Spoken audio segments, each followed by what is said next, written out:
Ambassador, good to see you. As always, what exactly does designate as foreign terrorist organization mean? Well, it would give the president the authority to take steps against the cartels that are normally only available to use against foreign terrorist organizations, sanctions authority, ability to freeze assets and that sort of thing. I don't think it adds terribly to the arsenal that we already have from law enforcement, more conventionally understood. And there are some groups like the FARC of Colombia some years ago was a narco-terrorist group. But it's an idea that's been out there. Whether it will have any significant effect against particularly the Mexican drug cartels, color me skeptical. And there's a difference, right, between calling them foreign terrorist organizations, or something you and I have talked about now going back 2 or 3 years, which is actually treating them as foreign terrorists, meaning drone strikes on cartel kingpins, military raids on labs, that kind of stuff. What has to happen for that to happen? Well, the designation is a step in that direction, but if it's aimed at Mexico, you know, I don't think it's normally a terribly good idea to wage war against your #2 trading partner.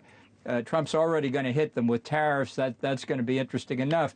The effective programs against drug cartels in this hemisphere have been things like Plan Colombia, which originated under President George W. Bush, and really where we cooperated with the military and law enforcement authorities of Colombia at that time, eventually on the path to eliminating FARC.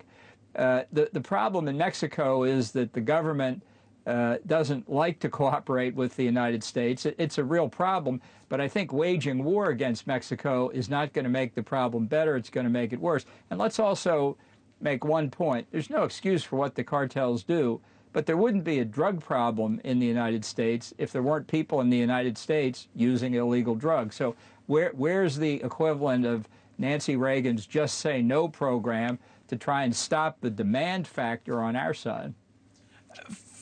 Fair point. And you can argue there's been a lot of work done on the opioid problem. I think about something that obviously J.D. Vance is near and dear to his heart in terms of dealing with that and dealing with, as you would point out, the demand side. But just real quickly in terms of the supply side, understood in terms of waging war against a neighbor, or even an ally. But at some point, if the Mexicans won't play ball and won't arrest these guys and are giving them de facto control over the southern border and allowing the various parts of the southern border to be narco states, does Donald Trump, as president, have not only a choice but a responsibility to take out the kingpins that are killing more Americans than were ever killed on 9/11?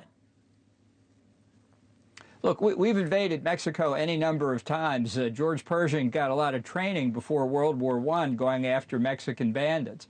The issue is, in contemporary times, is that the best way to do it? I think one thing Trump wants to do, which is to seal the southern border against illegal immigration, which he came very close to doing in his first term, also serves the purpose of cutting out significant access by the drug cartels.